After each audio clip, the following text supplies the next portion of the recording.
Sud Radio, les vraies voix qui font rouler la France. Philippe Rossi. L'automobile et la mobilité, c'est jusqu'à 20h. Il en est question avec Mobility TV. Ce soir, nous sommes avec Nicolas Diacono, analyste tendance digitale chez l'échangeur BNP Paribas Personal Finance, Olivier Provost, directeur de l'agence Rumeur Publique, et puis Guillaume Rio, responsable tendance technologique chez l'échangeur BNP Paribas Personnel Finance. Alors, évidemment, c'est l'été, les vacances ont débuté officiellement. Vous allez sûrement prendre la route pour aller à votre destination de vacances. Ce soir, nous, on va vous parler du futur. Alors, d'un futur assez proche, puisqu'on y est déjà, mais d'ici quelques années, 4-5 ans, tous ces mots-là vont vous paraître naturels. Avatar, NFT, c'est la même chose. Métaverse, blockchain. J'aimerais qu'on revienne quand même sur les NFT, parce que c'est quand même extrêmement intéressant. Est-ce qu'on peut redonner la définition de la NFT NFT, non-fungible token. Jeton non fongible. Jeton non fongible. Voilà, Olivier Provost, c'est-à-dire en fait une version digitale virtuelle à un moment d'un actif physique. Voilà, exactement. Alors, on a donné l'exemple de la voiture. Je pense que la carte bancaire, ça va vous parler. C'est un très bon exemple. On prend un exemple très concret. Vous partez, je ne sais pas, à Londres. Et puis vous réalisez en arrivant à l'aéroport que malheureusement, ou à la gare, pour prendre l'Eurostar, vous avez oublié votre portefeuille à la maison. Et du coup, vous dites, malheureusement, je vais pas pouvoir payer. Vous avez quand même votre passeport, parce que il n'y a pas encore de NFT de passeport. Oui. Ça viendra sûrement. Mais en tout cas, vous n'avez pas votre carte bancaire. Aujourd'hui, une entreprise comme Visa a créé un NFT de votre carte bancaire qui fait en sorte que vous avez votre carte dans votre téléphone. C'est plus loin encore que les systèmes de paiement type Apple Pay et autres. Vous avez véritablement le NFT de votre carte bancaire. Vous allez pouvoir payer votre train, votre avion, vos courses à Londres, le resto à Londres, avec votre carte bancaire qui est inscrite dedans. Et donc, in fine, elle est totalement virtualisée, mais c'est la même, c'est-à-dire surtout avec les mêmes indicateurs de sécurité, ce qui est très important pour vos auditeurs. C'est la même sécurité que votre carte bancaire, mais elle est virtualisée. C'est-à-dire qu'en fait, on va vivre dans deux mondes. Il y aura le monde réel et le monde virtuel, tout simplement. Mais qui seront liés. Mais qui seront liés. Qui sont en pleine fusion, en fait. C'est ça, le NFT, c'est la passerelle, en fait, entre le virtuel et le réel. Et on peut associer, effectivement, des objets réels ou des objets virtuels à ces NFT, à ces jetons qui sont enregistrés dans la blockchain. On y associe tout ce qu'on veut. On pourrait même imaginer demain, ce qu'on appelle tokeniser, je vais transformer la valeur d'une voiture de collection en plusieurs petites parts et que je vais pouvoir vendre. Et du coup, moi aujourd'hui, je peux pas m'acheter une Lamborghini. Peut-être que par ce biais-là, je pourrais devenir copropriétaire d'une Lamborghini. Grâce à ces NFT qui seront vendus et je pourrais acheter en crypto-monnaie. Et ça va changer aussi la dimension de relation client. Ça va être l'infrastructure de la relation client. Ça va être la sorte on a parlé de Visa, mais de la carte d'accès à tous ces communautés de fans et autres. Et on le voit dans le monde de l'automobile, des marques comme Porsche, Lamborghini et autres, Mercedes, Alpine, qui ont lancé leur collection de NFT pour les plus grands fans, soit en termes d'investissement, mais aussi pour faire partie d'une communauté propre à chaque constructeur automobile, avec des marques très très fortes, bien évidemment. Oui, là vous me parlez exactement évidemment des voitures de luxe. Bien sûr. Mais est-ce que Guillaume Rio, est-ce que les constructeurs commencent petit à petit à se préparer à entrer dans ce monde virtuel?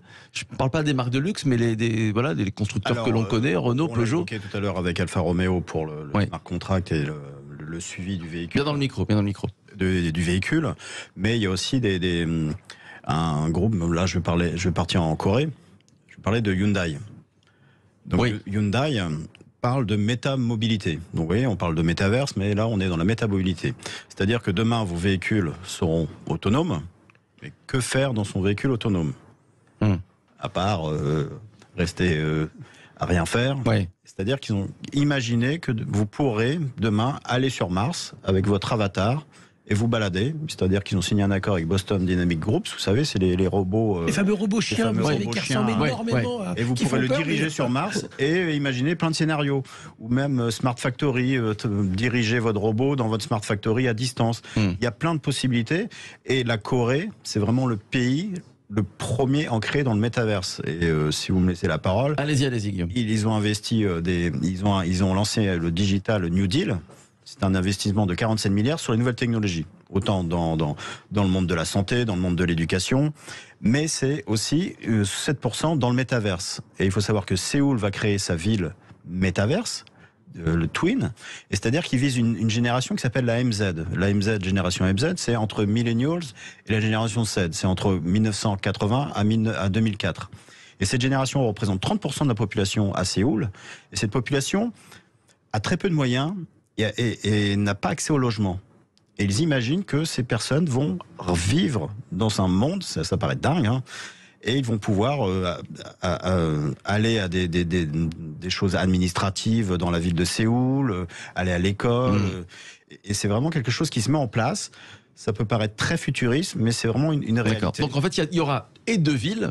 Donc le Séoul normal, le Séoul métaverse, avec deux populations, la population qui va vivre dans le réel, dans la ville de Séoul, et celle qui aura des activités dans la ville de Séoul, version métaverse. Et on a même des constructeurs automobiles qui se positionnent dessus, hein, des Nissan, des Hyundai.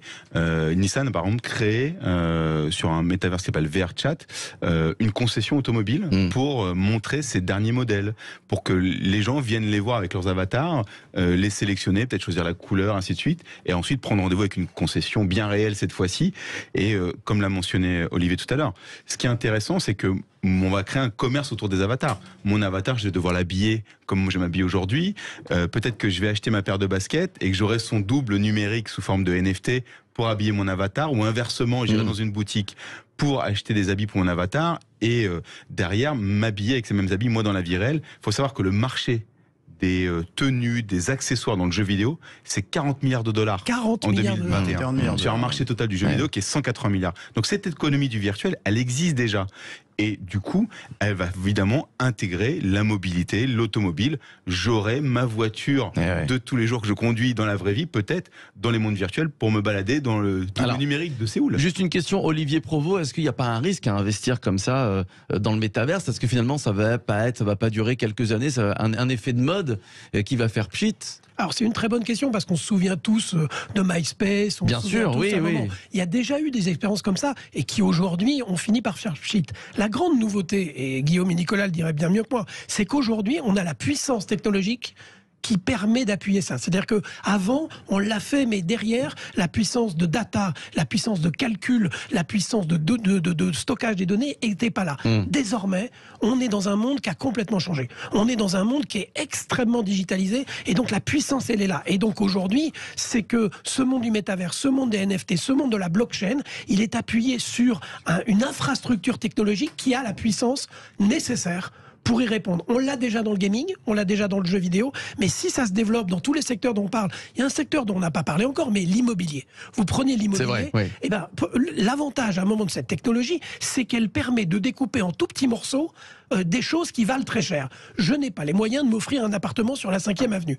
Mais si cet appartement, il est décomposé en tout petits morceaux, je peux peut-être me payer, si je suis persuadé que l'immobilier à New York va continuer à grimper, je peux m'acheter un petit morceau d'un appartement sur la 5e avenue grâce à cette technologie, grâce à la blockchain, grâce au NFT. Ça n'était pas possible il y a 10 ans. C'est possible aujourd'hui. Et donc, c'est bien l'infrastructure technologique qui nous permet aujourd'hui de se dire ce qui paraît un peu fou quand on en parle, et ce qui était un peu fou il y a 10 ans n'est plus fou du tout. Donc on peut avoir des revenus modestes, mais avoir de l'argent dans le métaverse. On peut avoir de l'argent dans le métaverse. Ce qui se passe à Séoul avec cette génération que je viens de mentionner, qui achète des parcelles de terrain pour demain investir et vraiment vivre une vie, on va dire, virtuelle.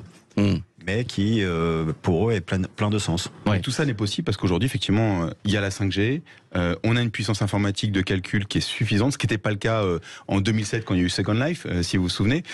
Et aujourd'hui, on a une génération, et c'est ça qui est important, cette jeune génération des moins de 30 ans, elle a grandi dans des écosystèmes virtuels immersifs que sont les jeux vidéo. Donc en fait, eux, ils sont déjà prêts pour ces écosystèmes-là, et comme je l'ai mentionné, ils dépensent déjà énormément d'argent dans ces écosystèmes-là. Donc eux, ils n'ont pas de barrière.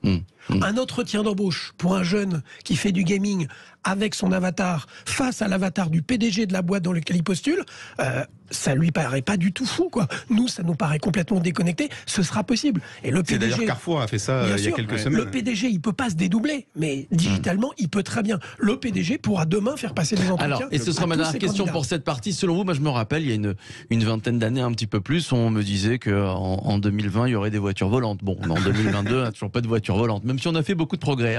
Dans combien de temps, alors, ça c'est ma vraie question, dans combien de temps tout ça va devenir réel dans le virtuel, avoir un appartement à la 5e avenue dans le métaverse? Aujourd'hui, il faut faire le comparatif. C'est comme l'Internet et le e-commerce en 1996. On est au tout début. Donc tout est en train de se construire. Et là, donc c'est un peu le Far West, ça part un peu dans tous les sens, d'où le fait qu'il y ait des crashs, qu'on parle de pas mal de sujets, que ça fasse débat. C'est l'Internet de 1996. Remettez-vous dans la page, descendez comme ça petit à petit. C'est vrai. Ça prenait du temps. Aujourd'hui, si on l'a pas en moins de 10 millisecondes sur son téléphone, on est frustré. Eh bien, on est à ce niveau-là. On est dans le 1996. Donc, tout est en train de se construire. Il y a d'ailleurs des initiatives très intéressantes de Facebook, Microsoft, qui s'allient à des acteurs comme Ikea pour créer le standard de ce monde virtuel, un monde virtuel qui va être bien tangible, bien réel et suffisamment mature au début des années 2030. Aujourd'hui, on construit ces bases-là. Et en 2030, on pourra faire le comparatif avec évidemment ce qu'on s'est dit aujourd'hui et savoir où ce qu'on en est. Mais globalement, c'est fin des années 2020, début des années 2030, on pourra avoir des vraies choses tangibles. Et le dernier cas, c'est surtout le sensoriel, l'haptique. Il y a beaucoup de sociétés qui travaillent sur l'haptique, d'avoir les sensations, les odeurs. Quand vous aurez l'environnement sensoriel de monde virtuel, là, on arrivera à un autre niveau. Pour l'instant, on n'y est pas. Un petit peu de patience. Nicolas Diacono, vous restez avec nous, Olivier Provost, Guillaume Riot, Christophe Potron qui nous rejoint dans quelques instants. Il est cofondateur d'Odopass qu'on vous présente dans quelques minutes. L'application Odopass. À tout de suite. Sud Radio, les vraies voix qui font rouler la France. Philippe Rossi. Avec Mobility TV jusqu'à 20h, les vraies voix qui font rouler la France. Avec Nicolas Diacono, analyste tendance digitale chez l'échangeur BNP Paribas Personnel Finance. Olivier Provost qui est avec nous, directeur de l'agence Rumeur Publique. Guillaume Riot également, responsable tendance technologique chez l'échangeur BNP Paribas Personnel Finance. Je vous propose, messieurs, d'accueillir tout de suite Christophe Potron qui est avec nous. Bonsoir Christophe Potron. Bonsoir. Bonsoir à vous, cofondateur d'Odopass, application tiers de confiance qui donc accompagne les particuliers de l'achat de leur véhicule à la revente, véhicule d'occasion. Est-ce que vous pouvez nous présenter Odopass, Christophe Potron? Alors c'est une application mobile qui est téléchargeable en fait dans les stores et qui permet en fait à partir de sa carte grise, de la scanner, de récupérer en fait son historique en fait de sa voiture, ce qui est connu en fait des informations des services de l'État, et pour l'utilisateur de venir rajouter des informations telles que ses kilométrages, telles que ses factures en fait d'entretien ou de réparation, des photos lorsqu'il veut vendre sa voiture, avec un certain nombre de services. Donc on accompagne en fait les utilisateurs de l'achat à la revente en fait de leur voiture d'occasion. C'est ce qu'on appelle un passeport numérique. C'est ce qu'on appelle un passeport numérique ou un passeport digital, tout à fait. Vous êtes pionnier dans le secteur où il y a d'autres, évidemment, peut-être via les constructeurs ou d'autres propositions comme ça de passeport numérique, Christophe Potron? Alors, ce qu'on trouve en fait aujourd'hui sur le marché, on trouve des rapports d'historique, c'est-à-dire en fait des extractions d'informations qui proviennent de bases de données. Mais le passeport tel que nous on l'entend, c'est-à-dire on a des informations, on va pouvoir rajouter en fait de nouvelles informations et surtout on va pouvoir partager en fait ces informations-là en fait avec un acheteur potentiel, et lorsqu'on va vendre sa voiture, en fait on va pouvoir lui transmettre en fait ce passeport, c'est-à-dire que l'ensemble des données, l'ensemble des kilométrages, l'ensemble des factures d'entretien et de réparation, elles vont pouvoir être passées en fait au nouvel acquéreur. J'aimerais faire réagir nos invités sur cette application Odopass, Monsieur Provost. Je pense en tout cas que c'est évidemment une avancée, c'est le genre d'acteur, et bravo à Odopass, mais c'est le genre d'acteur à un moment qui permet de révolutionner un secteur qui était quand même un secteur un peu conservateur, qu'est le monde de l'automobile. En plus, dans une partie, le véhicule d'occasion, on était très, pour employer un terme technique, peer-to-peer, on était très d'une personne à la personne, et il y a toujours cette question du tiers de confiance. Et l'avantage à un moment d'une application comme ça, c'est que ça permet à un moment de fiabiliser considérablement la transaction et son historique. Et tout à l'heure, on en parlait, un des vrais sujets sur l'automobile, c'est notamment les pièces de rechange. Il y a un vrai sujet de sécurité, il existe même, tenez-vous bien, dans l'aéronautique. Et donc dans l'industrie, le suivi des pièces de rechange, c'est absolument essentiel. Et quand vous avez un passeport numérique comme ça, quand vous avez à travers des systèmes digitaux, y compris dans le métaverse, qui permettent de savoir d'où vient la pièce, qui étaient ses précédents propriétaires, et donc du coup de valider sa vraie origine, que c'est bien à un moment la pièce certifiée par le constructeur, vous avez une garantie de sécurité qui fait du bien à l'acheteur et aux acheteurs futurs dans la blockchain. Ouais. Bientôt, Nicolas Diacono, on pourra, dans quelques années, des applications comme Odopass pourront proposer aussi de vendre des avatars, par exemple, avatar de la voiture, non? On pourrait imaginer qu'il y a un double numérique de la voiture qui soit un peu la clé d'entrée pour justement la plateforme Odopass et qu'on puisse imaginer qu'il y ait des NFT qui soient justement facilement échangeable au-delà de la plateforme et que ce soit interopérable entre les différentes plateformes, même de l'État ou d'autres acteurs sur le même sujet. Et Odopass, dans ce sens-là, d'être ce coffre-fort numérique, ce passeport numérique de la voiture est super important parce que ça va aussi éduquer, pousser aussi peut-être l'État à évoluer sur ces sujets-là pour justement arriver à ces usages de NFT, tokenisation, blockchain, pour assurer la transparence et la sécurité. Parce que la vraie valeur de ces technologies-là, c'est, comme je disais, c'est l'origine, la propriété, et toute cette transparence est historique. Et c'est une vraie valeur parce que grâce à la blockchain, on sécurise ces éléments-là. Et c'est infalsifiable. Christophe Potron, prochainement. Oui, Guillaume Rio, sur une plateforme telle que le Bon Coin, c'est plutôt rassurant d'avoir ce type de passeport numérique. Christophe Potron, cofondateur d'Odopass, prochainement, les utilisateurs d'Odopass deviendront propriétaires des données de leur véhicule. Alors, c'est pas qu'ils deviendront propriétaires, ils sont déjà propriétaires. Pourront le partager. Voilà, ce que nous on veut faire en fait avec Odopass, c'est qu'ils reprennent en fait la possession en fait de leurs données, puisqu'en fin de compte les données, il y en a à beaucoup d'endroits.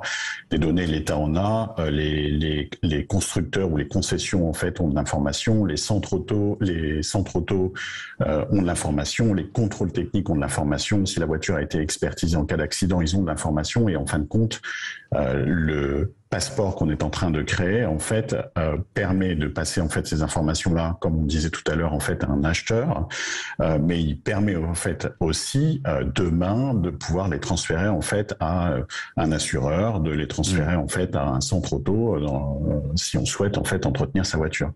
Et ça, c'est ce qu'on est en train de préparer. On aura des annonces à faire en fait fin du mois prochain, fin du mois d'août, tout début septembre, donc on pourra en reparler. Mais on prépare quelque chose de très très bien dans l'aspect du Web 3, d'un passeport avec des données qui sont sécurisées pour davantage développer en fait de la transparence et de la sécurité pour les automobilistes. Ouais. Nicolas Diacono. Oui, c'est toute la valeur justement, et j'allais rebondir sur la notion de Web 3, parce qu'aujourd'hui on a connu l'Internet Web 1, où la page descendait, modem 56K, où on lisait. Là, aujourd'hui, on est dans l'ère du Web 2. On lit, on écrit. Les réseaux sociaux. Mais on n'est pas propriétaire des données. C'est des géants qui monétisent et qui gagnent de l'argent quelque part grâce à nos données. Et ce qui vient d'être mentionné, effectivement, est très important.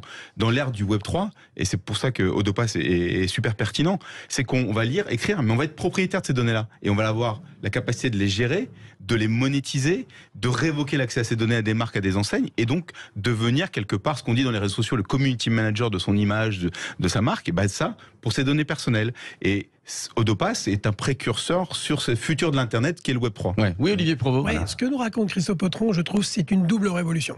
La première révolution, c'est que contrairement à tout ce qu'on raconte sur la spéculation autour de ce monde digital, c'est de la sécurité. C'est de la sécurisation des données. Et la deuxième chose, c'est que vous prenez le pouvoir. C'est-à-dire que le pouvoir, il ne sera plus chez Google, il ne sera plus chez Facebook, il ne sera même plus chez Apple, il sera chez vous. Vous devenez propriétaire de vos données. Donc il y a une double révolution de ce monde virtuel. C'est que c'est un monde qui renforce la sécurité au lieu de l'affaiblir, et c'est un monde qui vous redonne le pouvoir et qui vous permet du coup de savoir si vous avez envie de monétiser ou pas ces données. C'est un peu contre-intuitif. On a l'impression qu'on perd le contrôle avec cette virtualisation. C'est exactement l'inverse. On reprend le contrôle, et c'est pour ça que c'est plein d'espoir.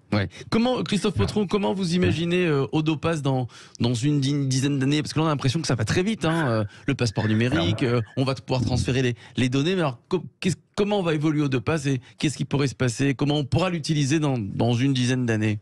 Alors, je ne sais pas si je vais réussir à répondre à votre question. Qu'est-ce que sera Odopass en fait dans 10 ans? Par contre, je peux vous donner un cas d'usage en fait pratique que l'on met déjà en fait en œuvre aujourd'hui avec certains assureurs. C'est-à-dire que l'automobiliste aujourd'hui peut partager en fait, c'est sa décision de partager des données, notamment des données de kilométrage et ses projets d'achat ou ses projets de vente avec son assureur automobile. C'est-à-dire que les assureurs aujourd'hui sont très intéressés en fait pour récupérer de l'information qu'ils ne disposaient pas, et certains assureurs ont des contrats en fait au kilomètre, donc le contrat est limité ou est limité en fait à un certain nombre de kilomètres dans l'année, les assureurs n'ont pas l'information. Ils ont proposer en fait un contrat en fait à l'assuré, et l'assuré doit remonter ces informations-là, et ils ont beaucoup de difficultés, les assureurs, à récupérer ces informations-là. Donc on a un cas d'usage en fait aujourd'hui réel en fait avec les assureurs, sur lequel en fait l'assuré, donc notre utilisateur, et nous on les appelle des membres en fait de notre communauté, partagent en fait ou décident de partager en fait leurs données avec leur assureur, et ils peuvent très bien demain se dire moi je ne veux plus les partager, et donc être maître de leur décision de rompre en fait le partage en fait avec l'assureur. Merci. Et je pense que le pass ne sera que plus pertinent quand les voitures seront connectées électriques, où vous aurez les données en temps réel. Oui. Merci à vous Christophe Potron. Je rappelle que vous êtes le cofondateur d'Odopass. Merci Nicolas Diacono, analyste tendance digitale chez l'échangeur BNP Paribas Personnel Finance. Guillaume Rio, responsable tendance technologique chez l'échangeur BNP Paribas Personnel Finance. Et puis Olivier Provost, directeur de l'agence Rumeur Publique. Cette émission, et j'étais ravi de vous accueillir, c'était bien du réel, c'est pas de la métaverse, c'est pas virtuel. Dans quelques instants, le Loft Music et Yvan Cujous qui reçoit l'humoriste Mathieu Madénian ce soir.